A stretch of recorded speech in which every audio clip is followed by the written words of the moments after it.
پوچھا بخاری شریف معراج میں ہے کہ کیا ملا؟ انہوں نے کہا 50 صلاۃ، انہوں نے کہا بہت زیادہ ہے. عالت تو بنی اسرائیل، میں نے بنی اسرائیل کو قریب سے دیکھا ہے، یہ لوگ نماز پڑھتے نہیں ہیں. ان کے ہاں 2 وقت کی نماز تھی، فجر اور عصر، نہیں پڑھتے تھے. کم کراؤ. ارجع الی ربک واسألہ التخفیف، واپس جائی ہے رب العالمین کے ہاں اور اس سے کم کروا دے. تو حضرت موسیٰ تو مشورہ دے رہے، کم کرنے والا تو اللہ ہے، اس کو چھوڑ رہے اور موسیٰ علیہ السلام کو حاجت روا بنا رہا ہے. بدعتی کا کام کیا ہے؟ لبس اور خلط، خداع اور مکر، کذب اور دروغ. میں نے پہلے کہا ہے کہ ان کے ہاتھ دلائل نہیں ہوتی، مغالطے ہوتے ہیں.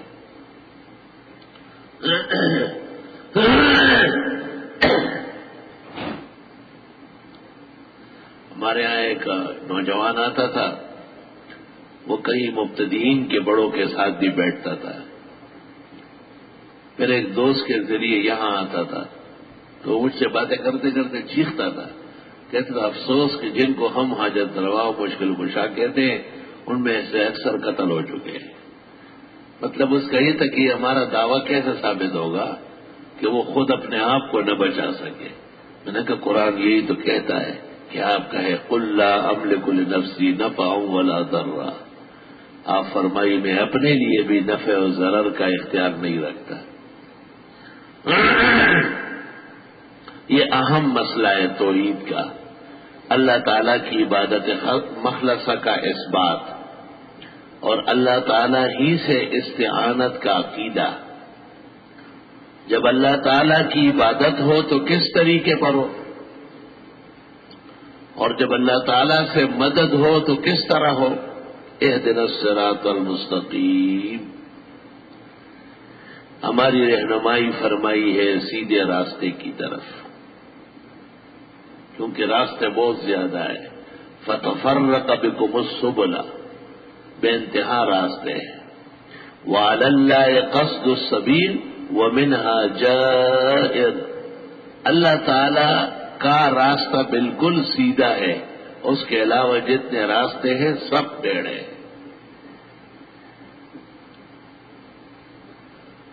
دیکھیے یہود نے عزیر کو خدا کہا تو پھر خدا کا بیٹا بھی کہنا پڑا، کیونکہ ایک اللہ کے علاوہ کوئی اللہ ہو ہی نہیں سکتا. کتنے ٹیڑھے راستے پہ چل پڑے. عیسائیوں نے حضرت عیسیٰ علیہ السلام کے کچھ معجزات دیکھے تو حضرت عیسیٰ کو کہنا تو تھا خدا اور کہنا پڑا ابن خدا. تو ہمیشہ مبتدی اور بے دین جو ایک خدا سے چھوٹتا ہے تو وہ کئی خداؤں کے ہاں مبتلا ہو جاتا ہے. مکے کے مشرکوں نے دیکھا کہ بھئی کام بہت زیادہ ہے، ان کے خیال میں ایک اللہ کے لیے مشکلات ہوگی تو انہوں نے بارش کے لیے علیحدہ، بیماریوں کے لیے علیحدہ، کاروبار کے لیے علیحدہ، بیٹوں کے لیے علیحدہ، دشمن کو نیست و نابود کرنے کے لیے علیحدہ، روزی رسانی کے لیے علیحدہ. قرآن کریم نے کہا تلک اذن قسمۃ ضیزیٰ، یہ تقسیم سرے سے غلط اور بھونڈی ہے. اور ان ہی الا اسماء سمیتموها انتم وآباؤکم، یہ میرے نام ہیں جو تم نے اور تمہارے بڑوں نے رکھے. ما انزل اللہ بہا من سلطان، اللہ تعالیٰ نے اس بارے میں کوئی دلیل نازل نہیں فرمائی. آیتوں کو سمجھنا بہت ضروری ہے.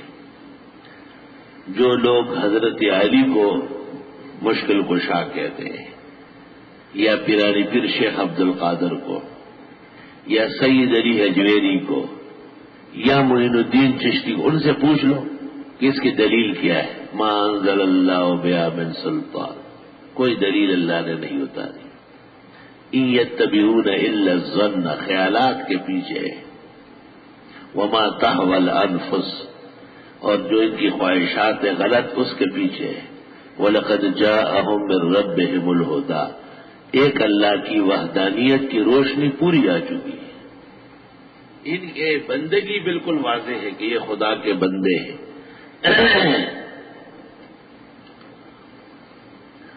اہدنا الصراط المستقیم یہ دعا ہے. دعا بھی کوئی ماحول چاہتی ہے. ضروری ہے کہ دائی دعا مانگنے والے کا عقیدہ صاف ستھرا ہو. تو پہلے توحید بیان ہوئی، الحمدللہ رب العالمین الرحمن الرحیم. پھر یہ کہ دعا مانگنے والے کا نظریہ آخرت کا صحیح ہو، مالک یوم الدین. پھر دعا مانگنے والے کی عبادت ہو، ایاک نعبد.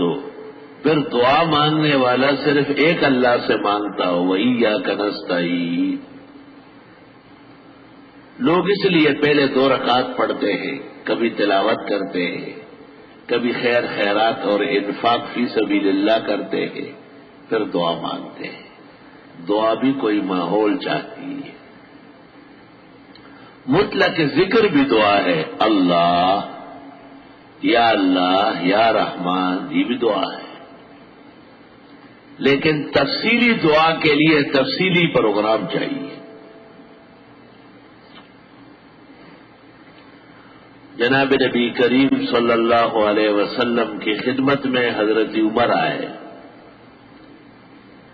اور انہوں نے کہا کہ اگر اجازت ہو تو میں عمرہ کر کے آؤں. تو آپ نے فرمایا لا تنسانا عن دعائک یا اخی، میرے چھوٹے بھائی مجھے بھی دعاؤں میں نہ بھولنا. تو حضرت عمر تو ویسے بھی دعائیں مانگتے تھے. وہاں ہوتے ہوئے بھی عمر کا مقام کچھ کم تو نہیں تھا، لیکن مقام کعبہ میں طواف اور سعی میں، عمرے اور حج کے مناسک کی ادائیگی میں مومن کی ترقی ہو جاتی ہے، اور ترقی کے مقام پر دعا ترقی یافتہ ہوتی ہے.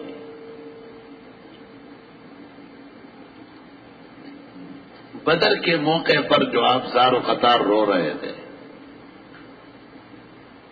تو پیغمبر تو ویسے بھی پیغمبر اور نبی آخر زمان ہے، لیکن اس وقت جو تکلیف دہ حالات تھی، ان حالات کو اللہ تعالی سے سنوارنے کے لیے صرف مانگنا نہیں بلکہ لجاجت اور تضرع کی بھی حاجت تھی. اس سے پتہ چلتا ہے کہ دعا کے لیے بھی ایک ماحول کی ضرورت ہے، اور وہ 4 چیزیں ہو. ایک عقیدے کی درستگی، عقیدت توحید کا ہو. دوسرا آخرت پر ایمان پورا ہو. تیسرا عبادت موجود و خالص. اور چوتھا وہ دعا صرف اللہ سے مانگی جائے. ہمارے ایک بزرگ تھے مدینہ منورہ میں، تو اس کو ایک آدمی نے 500 ریال دیے تو انہوں نے واپس کیے، اور یہ کہا کہ میں رات کو جب اٹھتا ہوں نماز پڑھتا ہوں تو پھر اللہ کے سامنے روتا ہوں اور کہتا ہوں کہ یا اللہ مجھے تیرے علاوہ کوئی دینے والا نہیں. تو اللہ تعالیٰ مجھے کہا ابھی تو ایک آدمی نے 500 ریال دیے، جھوٹے کیوں غلط باتیں کرتے ہو. اتنے صاف عقیدے کے تھے، ایسے اٹھا کے جائے جیسے چھوٹا بچہ کھلونے چھوڑتا ہے نا، میری نالے نیم شب خراب ہو جائے گی. ایاک نعبد و ایاک نستعین. جب 4 نظریات ہوں، پہلا توحید کا عقیدہ، دوسرا آخرت پر ایمان، تیسری عبادات مخلصہ، اور چوتھی صرف اللہ سے مانگنے کی عادت، تو پھر دعا ہے اہدنا الصراط المستقیم. ہمارا شہر خون میں ڈوبا ہوا ہے، اور آئے دن پاکستان پر کوئی نہ کوئی تکلیف آتی ہے اور ہم اور آپ دیکھتے ہیں، لیکن ہم نے کبھی بھی اپنی کروٹ نہیں بدلی اور اس بات کا احساس نہیں کیا ہے کہ ہم کن طریقوں سے دعا مانگیں، ہم کس طرح اپنے اللہ کو منوائیں اور اس کو رضامند کر لے کہ خدا اس شہر کی قسمت تبدیل کر لے اور اس سے خونریزی نکال لے اور یہاں کے مکینوں کو امن سکون و حفاظت سے بسر نصیب فرما دے اور ہمارے ملک سے اور صوبوں سے یہ عذاب واپس لے لے۔ ایک عرصہ دراز سے افغانستان پر آگ پھر رہی ہے، تقریباً 40 سال سے تو مجھے یاد ہے۔ یہ ٹھیک ہے کہ اچھے لوگ بھی آئے اور گئے اور اچھے لوگ بھی کوششیں کر رہے ہیں، لیکن بنیادی طور پر تو اس ملک میں رہنے کا سخت نہیں ہے۔ یہاں میرے ساتھ ایک افغانستان کا آدمی بیٹھا ہوا تھا، ایک جہاز آیا اور گزر گیا تو وہ رونے لگا، کہا وہاں یہ تصور نہیں ہے، جہاز کا مطلب یہ ہے کہ اب مختلف لاشیں گرے گی، کبھی بھی کوئی جہاز ویسے نہیں اڑتا، جب بھی ہمارے اوپر اڑ کے آیا ہے تو وہاں کوئی بچتا نہیں ہے، ضرور میزائل اور بم نیچے گراتا ہے۔ یہ سب تکلیفیں تو عراق میں بھی ہے، کشمیری بھائی بھی ہر روز ہندوستان ظالم حکومت کے خلاف احتجاج کرتے ہیں، لیکن شنوائی نہیں ہو رہی ہے، بظاہر قبولیت مشکل ہے۔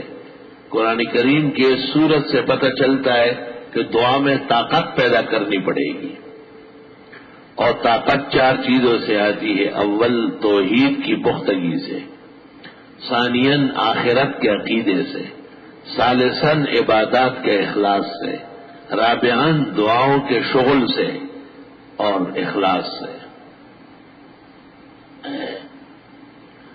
ایاک نعبد و ایاک نستعین،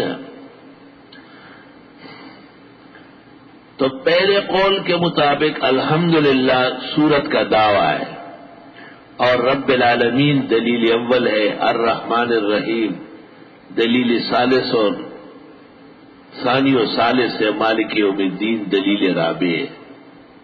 پھر بیان ہے مقصد سورت کا، یعنی مقصد المقصد جسے کہتے ہیں، دعوے کا مقصد کیا تھا، دعوی الوہیت کیوں کیا گیا، تاکہ عبادات ہو اور استعانت اور اخلاص کے ساتھ ہو۔ عبادت اور استعانت دونوں کے لیے ایک پلیٹ فارم چاہیے، اور وہ اس کا نام ہے صراط مستقیم۔ اس کے لیے اللہ تعالیٰ سے مدد مانگی، رہنمائی مانگی، اہدنا الصراط المستقیم۔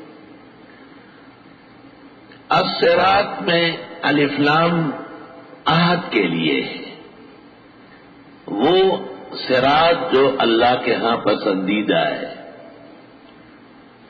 اور الحمد میں الف لام درست بات یہ ہے کہ استغراق کے لیے ہر طرح کا حمد و ثنا، شکر و سپاس، بزرگی اور عظمت، جلالت اور جمالت جو شان الہی کے موافق ہے، وہ صرف رب العزت کے لیے ہے۔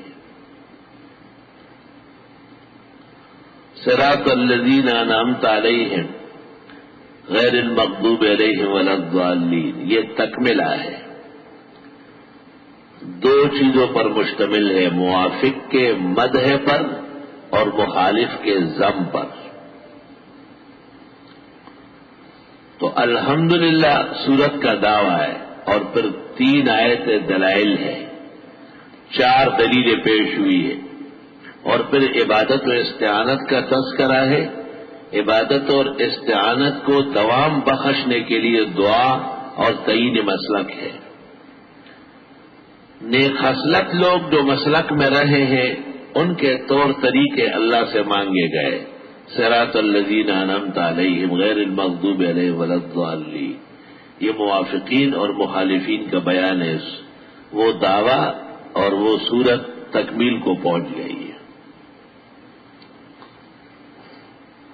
دوسرا قول یہ ہے کہ دعوی صورت ایاک نعبد و ایاک نستعین ہے، اور ما قبل کی 3 آیتیں وہ تمہید دعویٰ ہے۔